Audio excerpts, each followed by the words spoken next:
남성의 통장 쪼개기로 현금 흐름에 대해서 이제 잡아드렸습니다. 이번 주에 저축 투자 설계 부분에 대해서 말씀드릴 텐데요. 어떤 부분의 저축 부분을 말씀해 주실 건가요? 네, 이번 시간에는 많은 구독자분들께서 관심을 가지는 단기, 중기, 장기별로 어떠한 저축을 해야 되고 어떠한 투자를 해야 되는지 이거에 대해서 좀 자세히 이야기해 드리고자 합니다. 이분 같은 경우에는 100만 원의 은행 적금을 하고 있었고 연금으로 이제 20만 원씩 하고 있었습니다. 이수환 전문가님, 이런 고객분들 많으시죠? 제 고객분들도 상당히 적금을 많이 이용하시는데요. 20, 30대 분들 상담을 진행을 하면 10명 중에 6명 정도는 적금만 하시는 분들이 상당히 많았습니다. 아직도 은행에 저축 위주로 하시는 분이 많다는 거죠? 혹시 응답하라 1988 보셨나요? 네. 아마 범국민 쪽으로 유행을 했었는데요. 그때 이제 보시면은 성동일님의 작중 대사에 이런 대사가 있습니다. 물론 뭐 금리가 조금 떨어져 갖고 뭐 한 15%밖에 안 하지만 대사를 들으셨을 때 혹시 어떤 생각이 들으셨나요? 그렇죠. 저도 이제 그 부분이 딱 생각이 나거든요. 그때만 해도 은행 저축을 통해서 적금을 통해서 진짜 집도 마련하고 자식들 결혼 자금이라든지 그랬던 시대였던 것 같습니다. 맞습니다. 그때 당시는 은행 적금만 해도 사실 부모님 세대 때는 충분히 모든 게 미래를 그릴 수 있는 투자로서도 충분히 할 수 있었는데요. 하지만 지금은 어떤가요? 작년 5월부터 한국은행 기준금리를 보면 지금까지 0.5% 동결인 것을 알 수 있습니다. 그만큼 지금 금리가 워낙 좋지 않은 상황이고 은행은 이제 더 이상 이유를 보고 하는 곳이 아니라 내 돈을 안전하게 지켜주는 그냥 창고, 그렇게 생각하시는 게 편할 것 같아요. 그렇다고 은행을 거래를 안 할 건 아니죠? 그렇죠. 은행 적금은 이제 단기 목적 자금을 활용하는 게 가장 중요합니다. 왜냐하면 내가 언제 쓸지 모르는 자금이기 때문에 특히나 이분께서 3년 안에 결혼한다고 했을 경우에는 그 큰 돈에 대해서 지출을 나가잖아요. 혹시나 뭐 어디 주식이나 투자나 아니면 장기성 상품으로 했을 경우에는 원금 손실도 발생할 수가 있고 거기에 이제 수익률도 마이너스일 경우에는 엄청 속상하겠죠. 그렇기 때문에 당장에 필요한 돈은 웬만하면 은행에 이제 넣어가지고 그렇게 해서 이제 단기 목적 자금을 활용하는 게 가장 중요합니다. 금리가 낮더라도 그렇죠. 안전이 우선이니까 단기 맞습니다. 자금은 은행에 저축을 하는 게 맞다. 네. 그러면 어떻게 해야 이제 저축을 잘 했다고 또 말할 수 있을까요? 일단 세로식 저축과 가로식 저축이라는 말이 있습니다. 혹시 알고 있으신가요?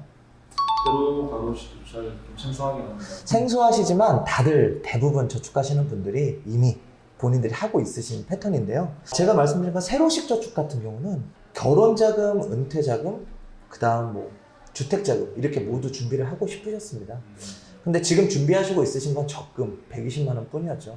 처음에 결혼자금을 완료가 되면 이 5년간 적금이 완료가 된 후 다시 주택자금을 준비하게 되고 주택자금이 마련이 되고 그 이후에 다시 적금을 시작하게 돼서 은퇴자금을 마련하게 됩니다. 사실 이렇게 진행을 하시게 되면 제대로 된 시간을 투자할 수 없기 때문에 이런 부분이 사실 세로식 저축의 단점이라고 볼 수 있겠죠. 작은 목표가 있는데 딱딱 끊어서 이렇게 세로식으로 이거 이제 3년에 이 자금을 준비하고 그렇죠. 올인해서 준비하고 맞습니다. 그다음에 또 다음 거 준비하고 네. 또 5년 거 준비하고 네. 그다음에 또 뭐 노후 준비하고 이렇게 세로식으로 끊어서 이렇게 한다는 거죠. 네. 맞습니다. 그럼 가로식 저축은 뭐 어떤 거죠? 가로식 저축 같은 경우에는 현 시점에서 내가 원하는 목표 자금을 동시에 시작하는 걸 이제 가로식 저축이라 이야기해 드릴 수가 있습니다. 이분은 은행 저축 100만 원에 연금 20만 원에서 총 120만 원에 대한 저축을 하고 있으셨어요. 하지만 이제 실질적으로는 어떠한 목표를 가지고 쓰는 이제 목적 자금이 아니었기 때문에 이러한 부분에 대해서 70%는 이제 단기 목적 자금으로 이제 만들어주고 30%는 이제 중장기 목적 자금을 이렇게 만들어 드렸습니다. 그러니까 7대3 비율로 이렇게 단기와 중장기를 이렇게 나눠서 네, 맞습니다. 하셨네요. 특별한 이유가 있습니까? 단기 목적 자금은 이제 아까 말씀드린 것처럼 언제 쓸지 모르는 자금이에요. 특히나 이제 이 사례자분 같은 경우에는 5년 안에 이제 결혼하는 것을 목표로 두었기 때문에 5년 안에 대한 결혼 자금을 만들기 위해서 70%인 85만 원 정도의 저축을 해가지고 5년 동안 이제 계산했을 때는 원금만 5,100만 원에 대한 이제 자금을 만들 수 있고 거기에 이자까지 포함하면 5,200만 원 정도에 대한 결혼 자금을 만들 수가 있기 때문에 결혼 자금을 단기 적금으로 만들고 또한 이제 사례자분이 원하시는 거는 주택 마련 자금이랑 그리고 은퇴 자금이었습니다. 그래서 30%에 대한 부분에 대해서 15만 원 정도는 주택 마련 자금 정도 이제 투자를 하였고 나머지 20만 원 정도는 이제 은퇴 자금을 해가지고 장기간으로 가져가기 때문에 그래서 물가 상승률 대비해서 같이 올라갈 수 있는 상품으로 이제 구성을 해드렸어요. 이제 세로 저축과 가로 저축에 대해서 이제 이해가 좀 됩니다. 예를 들어 좀 멀리 있는 노후주들도 세로 저축으로 끊어서 준비하는 게 아니라 지금 현재부터 비율을 나눠서 미리 준비해가자 이런 얘기죠. 아, 네, 정확히 맞습니다. 알고 있습니다. 그러면 가로 저축을 위해서 어떤 식으로 하는 게 좀 더 시청자들한테 이제 좀 도움이 될지 설명을 좀 해주시죠. 일단 단기부터 말씀드리겠습니다. 그 5년 이내에 목적 자금이기 때문에 사실 이 부분은 다시 한번 말씀드리면 적금 말고는 사실 많은 대체 상품이 있지는 않습니다. 그래서 안정적인 자금이기 때문에 단기 목표는 일단 적금이다 이렇게 알고 있으시면 될 것 같고요. 여기서 꿀팁 하나 들어가겠습니다. 그래도 그 와중에 금리가 높은 거를 찾으시는 분들이 상당히 많습니다. 그나마 금리 중에 제일 괜찮은 아니면 좀 더 높은 적금 뭐가 있는지 아시나요? 글쎄 은행끼리 뭐 비교해서 그냥 이렇게 매달 비교해서 선택을 해야 되나? 저축은행이 좀 더 높아서 저축은행을 선택해야 되나? 다른 방법이 있습니다. 아, 정답 얘기합니다. 근데 제가 말씀드리고 싶은 거는 적금은 일반 직장인분들 월급을 받고 그 통장이 월급 통장인데 적금도 이 급여에 적용된 적금이 급여 적금이라는 게 있습니다. 내 월급에 통장에 꼬박꼬박 들어오는 게 인정이 된다고 한다면 급여 적금으로서도 인정이 되는데요. 급여 적금을 유지하시고 있으신 분들은 이런 고민을 하세요. 아, 2개, 3개 있었으면 좋겠다. 이런 분들한테 그러면 이게 가능한 방법이 있나? 있습니다. 아, 그래요? 네. 그 방법은 뭐냐면 다른 은행의 다른 통장에도 매월 50만 원씩 급여에 입처 내용만 있다고 한다면 급여 적금이 다른 은행에서도 충분히 가능하다는 거 꼭 잊지 마시기 바랍니다. 중복으로 이제 인증이 된다는 말씀. 네, 맞습니다. 좋은 꿀팁 감사합니다. 우리 전문가분들께서 좋은 꿀팁을 이렇게 많이 갖고 계실 것 같은데 뭐 시간 관계상 여기서 다 이제 소개가 힘드니까 구독, 좋아요 반드시 눌러주시고 또 우리 전문가의 도움을 상담 신청을 통해서 꼭 좀 받아보시기 권해드립니다.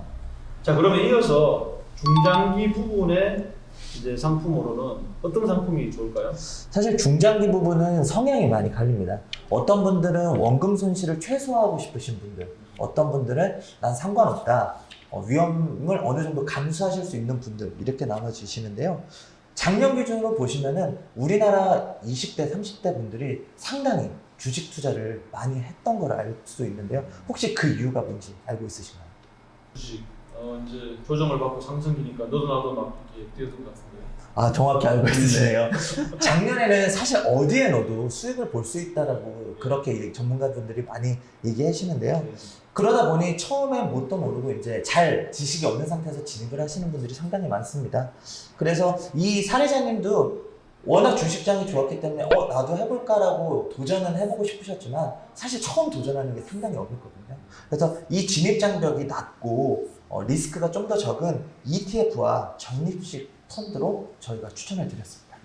ETF와 적립식 펀드. 요즘 이제 주식을 처음 입문하신 이제 사회 초년생도 많고 또 초보분들도 많으니까 조금 이해를 돕기 위해서 ETF와 적립식 펀드를 이렇게 추천드리는 이유가 있습니다. 방금 사장님께서 말씀한 것처럼 요즘은 이제 주식은 너나 나나 다 하시는데 다들 이제 전문 투자자들은 아니잖아요. 그렇기 때문에 이제 주식에 대해서 이거를 이제 신경 쓰기도 어려우시고 리스크에 대한 부분도 상당히 있습니다. 그렇기 때문에 이런 시간 소요 부분에 대해서도 그 리스크를 좀 더 이제 낮추기 위해서 적립식 펀드나 아니면 ETF로 이제 많이 활용하면 훨씬 더 안정적인 수익을 받을 수가 있기 때문에 이런 부분을 이제 추천을 드렸습니다. 혹시 어떤 상품인지 좀 물어봐도 될까요? 그 상품은 바로 BNP 파리바 카디프 생명의 ETF 변액 상품입니다. 보통 일반인 분들 같은 경우에는 펀드를 보통 어떻게 진입하시는지 알고 있으신가요? 대부분 다 은행에서 이제 하지 않나요? 맞습니다. 대부분 펀드를 진입하시는 분들 90%가 적금을 시작하시러 은행에 갔다가 PB를 통해서 펀드 추천을 받고 그러면 10만 원 정도는 해봐도 괜찮겠다 해갖고 진입하시는 분들이 상당히 많으세요. 근데 이렇게 시작하시면 조금은 단점은 2년, 3년 뒤에 제대로 된 관리가 이루어지지 않다 보니 그때 찾으려고 열어보니 마이너스가 발생이 됩니다. 그러면은 괜히 투자 상품을 했다. 이래서 더 이상 투자 상품에 진입을 못 하시게 되시는 분들이 상당히 많습니다. 그래서 이런 부분을 충분히 해지하고 지난 수익률 과거를 3년 동안 지켜본 결과 제가 추천드렸던 그 이유가 오토 리밸런싱 그리고 AI가 내가 자고 있을 때도 꾸준히 관리를 해주고 있기 때문에 이 모든 리스크를 해지할 수 있는 최적의 상품이라고 볼 수 있죠. 최첨단 시스템이 막 여기 다 녹아 들어가 있군요. 그렇습니다. 그리고 제가 또 한마디 말씀드리면 주식하면 떠오르는 인물 누구 있을까요? 마하세븐? 마하세븐도 네 유명하죠. 워렌 버핏. 워렌 버핏 네 맞습니다. 제가 이제 워렌 버핏의 명언을 되게 좋아하는데요. 그 중에 이제 제가 딱 두 가지에 대해서 꽂힌 게 있어요. 하나는 10년 이상 주식을 보유하지 않을 거면 주식을 하지 마라. 그리고 두 번째는 내가 자고 있을 때에도 내 돈은 움직여야 된다. 그렇지 않으면 나는 평생 일할 수밖에 없다. 이 말입니다. 카디크 생명의 이 ETF 변액보험은 아마 워렌 버핏이 말하는 그런 상품인 것 같습니다. 내가 자고 있을 때에도 AI가 자동적으로 이제 관리를 해주고 거기에 이제 10년 이상 계속 이제 유지하면 거의 비과세까지도 혜택을 받을 수가 있으니 수익률도 받으면서 비과세 혜택과 그리고 내가 관리를 안 해도 AI까지 같이 가지고 이런 이제 좋은 장점만 가지고 있는 ETF 이 변액보험은 가장 추천드립니다. 자, 그러면 이제 그 나머지 연금에 대해서는 어떻게 변경해 주셨나요? DGB 생명의 하이파이브 그랑에이지 변액 연금보험입니다. 위 사례자 같은 경우는 연금을 20만 원씩 기존에 가지고 있으셨어요. 근데 그걸 변경해드린 이유는 공시이율로 유지되는 상품이었기 때문입니다. 공시이율의 문제점은 처음에 가입하실 때 연금액이 상당히 높게 측정이 돼 있으세요. 근데 공시이율이라는 거는 계속 시중금리에 따라서 떨어지기 때문에 연금이라는 건 그래도 내가 최소한의 보장을 받으실 수 있어야 되는데 처음 설정한 금액 대비 상당히 낮은 금액이 연금을 도래하기 때문에 이 연금 상품을 사실 추천을 드리진 않았어요. 그래서 DGB 생명의 하이파이브 그랑에이지 보험 같은 경우는 단리 5%로 이루어지고 그리고 연금액이 절대 변하지 않는다. 그리고 비과세 혜택까지 가해진다. 이 세 가지만 알면 이 상품은 다 알 수 있다라고 할 수 있습니다. 비과세 혜택까지 누릴 수 있다는 얘기네요. 네. 이게 이제 일반 우리가 변액보험이든 뭐 변액연금이든 일반 연금이든 이제 보험사에서 10년 이상 납입을 하고 유지했을 때 비과세 혜택이라는 거는 이제 일반 시청자분들도 많이 아실 겁니다. 그런데 이제 소득 공제를 받는 일반 연금저축은 또 연금 소득세를 나중에 연금 받을 때 떼고 받죠. 그렇죠. 맞습니다. 이 상품은 또 변액이면서 최저 5%를 보장해주고 안전성까지 갖추고 또 나중에 연금 받을 때 비과세이기 때문에 연금 소득세를 전혀 떼지 않고 또 받는다는 말씀이에요. 맞습니다.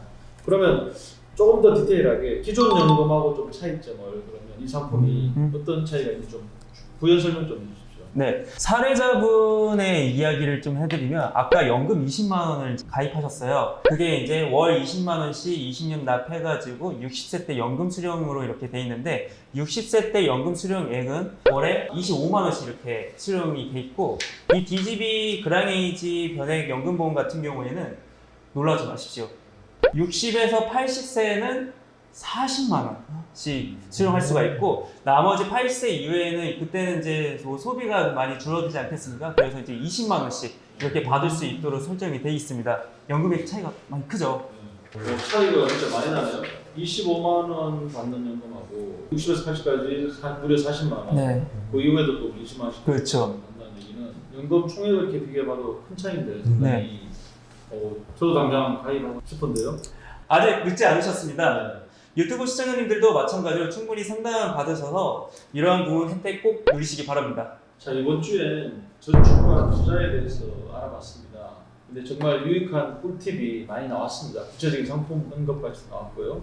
저축과 투자에 대해서 전문가와 함께 안전하게 시작하고 싶으신 분들 그리고 정말 내가 연금은 가입하고 있는데 잘 하고 있는 건지 또 분석도 받아보고 또 보완할 점은 없는지 또 최근에 나온 상품 중에 정말 더 이제 시스템도 갖추고 유익한 상품은 없는지 좀 더 이제 업그레이드 할 수 있는 방법이 없는지 우리 전문가들과 함께 반드시 상의를 해보시기 권해드립니다.